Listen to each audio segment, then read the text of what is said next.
my wife said as she closed the door. I want us to take a break. I deserve to discover who I'm without you. So I decided she didn't need my money either, and I blocked all her cards and cut off her access to our assets. It was just another night in our apartment in Madrid. Carmen, my wife, was stirring her tea with a calmness that did not fit. The dog was snoring by the window, and I was finishing washing the dishes when she dropped the bomb. Miguel, I need a break. 7 days just to disconnect, to think. Her voice was soft, almost rehearsed, as if she feared an explosion that never came. I looked at her, nodded, and said, "Okay." She blinked, expecting drama, but there was none. "It is a kind of emotional detox," she added, mentioning self-help books and Instagram quotes about reconnecting. I did not ask anything. Her decision was made, and the luggage she packed that night was not improvised. Clothes folded with precision. Toiletry bag organized. No one plans a break with so much detail. "Will you be okay alone?" she asked before leaving. "I will manage," I replied. She gave me a cold kiss on the cheek and closed the door. The click of the lock echoed.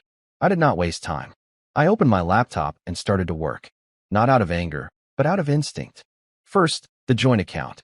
I transferred the exact half to a sub-account in her name, canceled her access, and redirected the rest to a new account. Legal, clean, with no room for claims. Then, the shared credit cards. I removed her name. Carmen had never paid a bill. She did not know what her life cost. She would soon find out. Lastly, I cut her access to the shared calendar and digital folders. All in a few hours. By midnight, my financial world was secure. The next day, I visited the bank in person on Gran Via. I confirmed the changes and asked for statements from the last 6 months. I saved them in a secure folder. It was not paranoia, it was preparation. Then I checked our mobile phone plan. Carmen had not deactivated the GPS tracking. A rookie mistake. In 10 seconds I saw her location. She was not at a retreat in the mountains or in an Airbnb in Valencia. She was in a luxury penthouse in the Salamanca neighborhood, registered in the name of Diego Salazar, a co-worker she had mentioned once, almost as if he did not matter. I looked up his profile. Real estate agent, a commercial smile, posts full of wine glasses and empty motivational phrases like, "Change is freedom." Pathetic. I did not stop. I reviewed the recent charges on the joint card. Dinners at expensive restaurants, drinks at trendy bars, a spa in Chambéry. All in the last month, all near that penthouse. It was not a break, it was a rehearsal for another life. I called a lawyer specializing in divorces, a discreet one who worked in an office near Puerta del Sol. I made an appointment for the next day. Then I checked the title of our house in Alcorcón. It was still in both our names. I marked it for a legal review.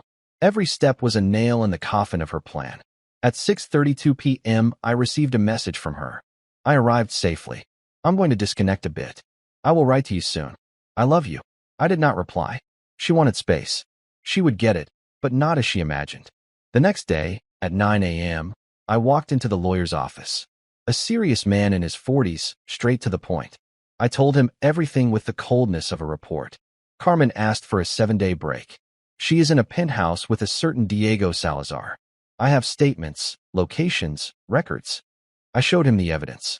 He nodded, impressed. "We can file for divorce based on emotional abandonment," he said. "We will temporarily freeze the assets and prepare an infidelity clause in case she makes a claim." "Do you want to notify her today?" he asked. "No," I replied. "Let her enjoy her week of healing." He smiled and gave me a list of steps to follow. Back home, I continued with the cleanup. I changed the health insurance to individual coverage. Carmen would receive a notification in 30 days. I removed her as my emergency contact. Then I saw her Instagram, still public. A photo on a rooftop, cocktail in hand, with the caption, "Day 2, letting go and finding light." I zoomed in on the image. A sign behind it said, "Brunch with DNL." Diego and Lucia, I presumed.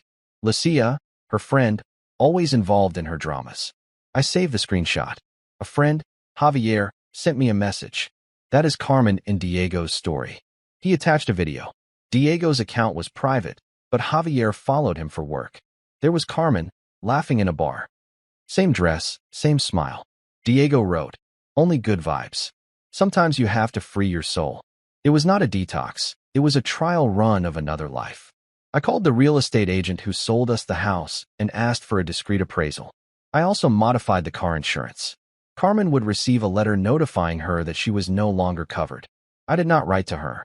She kept posting stories, an expensive menu, a selfie with the caption, "Without noise, you find yourself." The noise, apparently, was me. That night I received an email. The divorce was filed, a case number assigned, mediation prepared if she contested it. Everything was in motion. But then, at 11:57 p.m., a friend of her friend Lucia sent me a screenshot of a group chat. Carmen, Lucia, Diego, and another woman. Lucia wrote, "Miguel is quiet. Is that good or bad? Diego, let him stay that way. She is already out. Carmen, you do not know him. He is just hurt. They thought I would wait. Hurt, passive. They were wrong. Tomorrow, the notifications from the bank, the insurance, and the cards would arrive in her email." It was not silence, it was a wall. At 7:42 in the morning, the doorbell rang. I opened it without rushing. There was Carmen, disheveled, with swollen eyes and her mobile phone in her hand. "I came back early," she said with a broken voice. I nodded and let her in. She looked around the apartment as if expecting to find something different. "Something is wrong," she said. "I cannot access the bank, the insurance, anything." I sat at the table. "You are the primary account holder," she added, almost pleading. "You left," I said. Her shoulders slumped. "I thought a break would help us," she murmured. "You were not looking for answers. You were trying out another life. It did not go as you expected." She shook her head. "I did not do anything with him. I swear. I did not ask. I cut in." I took out an envelope with the divorce papers. Inventory of assets, reallocations, deadlines. Everything is documented. Legal. Fair. She took it with trembling hands. "I did not expect this," she whispered. "That was your first mistake," I replied. She collapsed into a chair. "I thought you would wait," she sobbed. "That we would talk. You abandoned your place," I said. "This is not a trial run. I'm not a plan B." She cried harder, but there was no turning back. Her world was falling apart, and mine already had new foundations. Carmen fell silent, the envelope with the divorce papers trembling in her hands. She did not open it, just clutched it as if she could change what it contained. "I did not want it to end like this," she said with a broken voice. I looked at her without responding. There was nothing to negotiate. She stood up unsteadily and walked out of the apartment with slow steps. The lock clicked again, but this time I did not feel relief, just confirmation. My plan was moving forward, and she was beginning to understand the consequences. That same morning, I sent the updated documents to my lawyer. I included a request to expedite the process, citing emotional abandonment and proof of her cohabitation with Diego Salazar. I did not need more drama, just results. Later, I received a message from Javier. Diego posted another story. "It is not Carmen." I checked the screenshot he sent me. Diego, laughing in a car, was driving. Next to him, a woman's hand on the steering wheel. The caption, "New roads, new energy." Carmen had been replaced in less than 48 hours.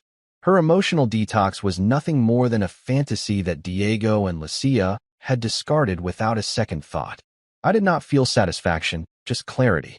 Carmen had not only betrayed me, but she had trusted the wrong people. I got to work on the final details. I canceled the joint subscription to a streaming app we still shared. I redirected the mail to my new address. I did not want any more bills with her name on them. Then I called the real estate agent to confirm the appraisal of the house. "The market is good," he said. "You can sell quickly if you need to." I noted the number. I was not going to rush, but I wanted options. In the afternoon, an email from the bank confirmed that Carmen had tried to access the joint account. The system blocked her and notified her to contact the primary account holder. I imagined her frustration, alone, without access to what she once took for granted. I did not respond to her messages, which began to arrive more frequently. "Miguel, please, let us talk. It is not what you think." I read them and deleted them. It was not resentment, it was discipline. She had chosen to leave. I chose to close the door. The next day, my lawyer called me. "She signed the preliminary papers," he said. "She did not contest them, but she left a note saying she does not agree." I smiled. I did not need her agreement, just her signature. "We will prepare for mediation, but with the evidence you have. She does not have much leverage," he added. I gave him the green light to proceed. That same night, Carmen tried another route. Her brother, Carlos, wrote to me. "Miguel, She is devastated. Can we talk? I replied politely. This is between her and me. Talk to my lawyer. I did not want intermediaries or family pleas. At midnight, I checked my email. A new message from Carmen with the subject, "Please read me." I opened it not out of curiosity, but out of strategy. She wrote, "I do not know how we got here. I did not want to lose you. Diego was a mistake, an illusion. Talk to me again." I did not reply. Her regret came too late, and her words sounded like a recycled script. I saved the email for the legal file. Every move she made was further proof of her disconnection.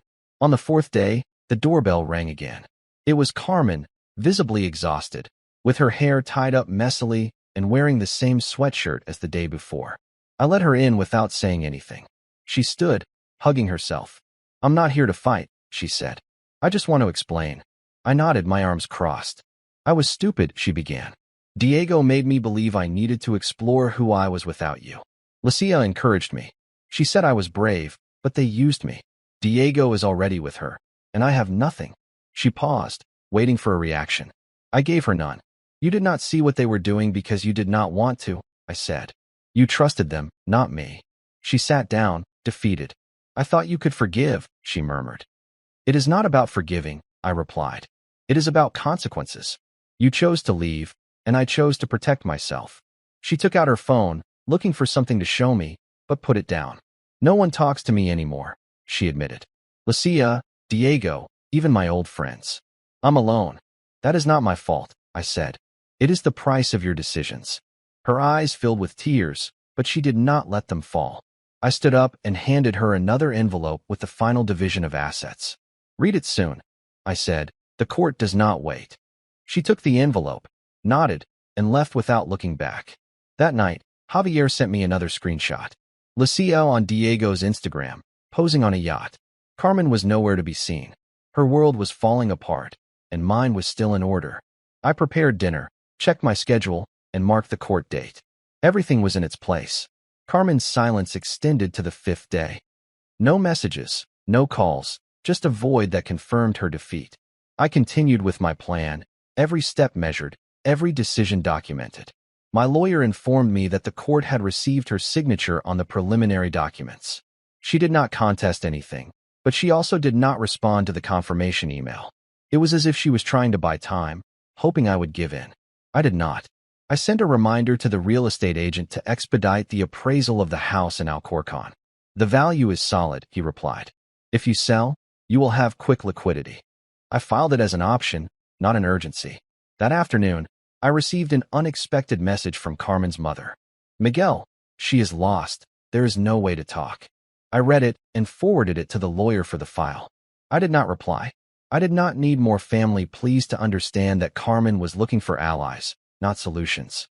My focus was clear: to close the chapter without any loose ends. I canceled the last shared link, a subscription to a gym we never used. Then I checked the email from the court. The hearing was scheduled in 2 days.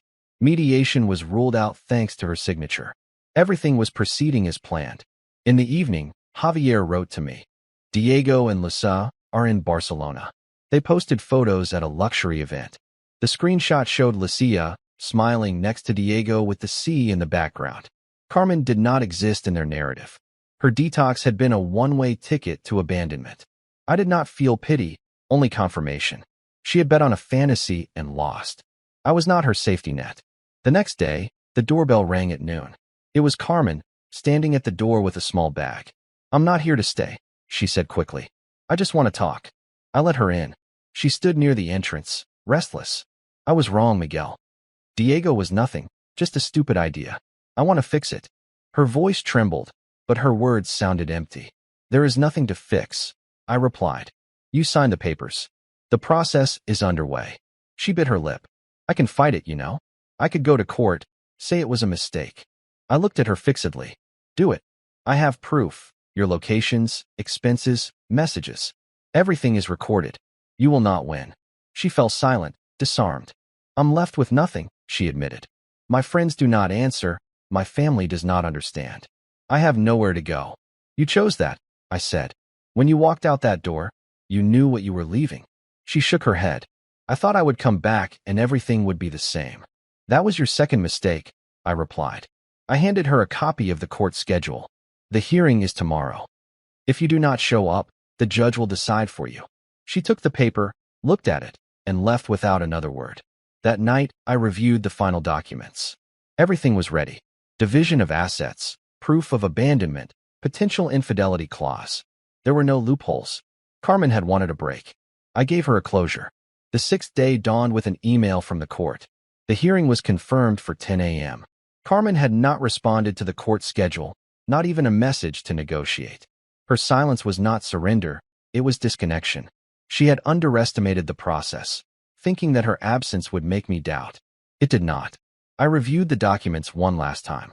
Bank statements, screenshots of her stories, GPS records, all organized like an irrefutable puzzle. My lawyer called me. She is not contacted. If she does not appear, the judge will rule in your favor. So be it, I replied. In the morning, I met with the real estate agent in Alcorcon. The house appraisal was ready, a solid value, enough to start from scratch without debts. If you decide to sell, I can move it quickly, he said. I nodded, but asked to keep it on hold.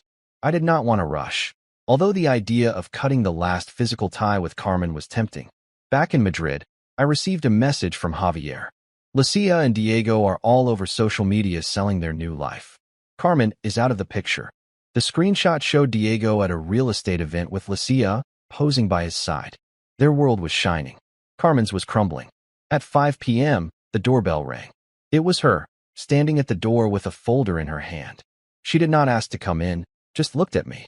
I'm going to the hearing tomorrow, she said with a firm but exhausted voice. I do not want to fight, but I also do not want you to think I gave up. I looked at her without moving.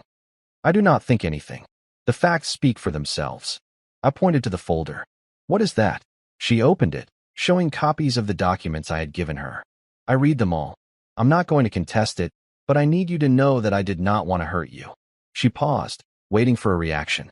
I gave her none. I believed you when you walked out that door, I said. I believed in your promises, in our commitment, but you chose to try another life. That is not undone with words. She looked down. Diego was a mistake. Lucia too. They used me, Miguel. They made me believe I needed something more. They did not use you. I cut in. You chose to trust them, not me. She fell silent, clutching the folder. I have no one now, she admitted. My family is pressuring me, but they do not understand. My friends disappeared. I do not know how I got here. You got here because you wanted to, I replied. And now you face the consequences. She bit her lip, holding back tears. Is there no way to stop this, to try again? I shook my head. The time to try passed when you walked through that door with a packed suitcase. This is not a break, Carmen. It is an end. I handed her a new document. The last one. It was the formal notification of the hearing with an addendum detailing the final division of assets and the waiver of any future claims. Read it tonight. Tomorrow the judge will ask if you agree. If not, the evidence will speak for you. She took the paper, nodded, and took a step back.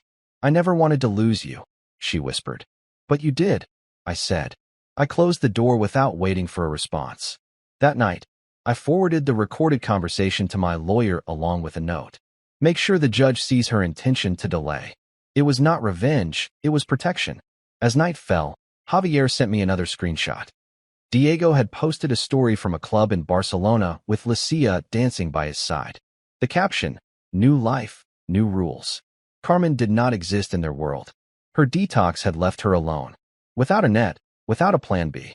I prepared my briefcase for the hearing, reviewed the emails, and marked the legal notifications. Everything was ready. The life we built together no longer existed. Tomorrow, the court would make it official. The day of the hearing dawned gray in Madrid. I arrived at the courthouse in Plaza de Castilla at 9:30 a.m. with my lawyer by my side. The documents were ready: bank statements, screenshots, GPS records, emails from Carmen. Everything was ordered chronologically. My case was solid, built with precision to avoid any counterattack. Carmen had not contacted me since her last visit. I did not know if she would appear, but it did not matter. The process was underway, and I was prepared. At 10 a.m., the judge opened the session. Carmen connected via video call, her image blurry on the screen. She did not speak at first, just nodded when the judge asked if she understood the terms. I confirmed my agreement in a clear voice. The lawyer presented the file: emotional abandonment, proof of cohabitation with a third party, equitable division of assets. Carmen did not contest anything. When the judge gave her the floor, she said in a low voice, "I accept the terms."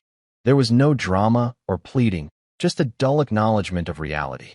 The judge delivered the verdict: divorce approved, assets divided with no right to future claims.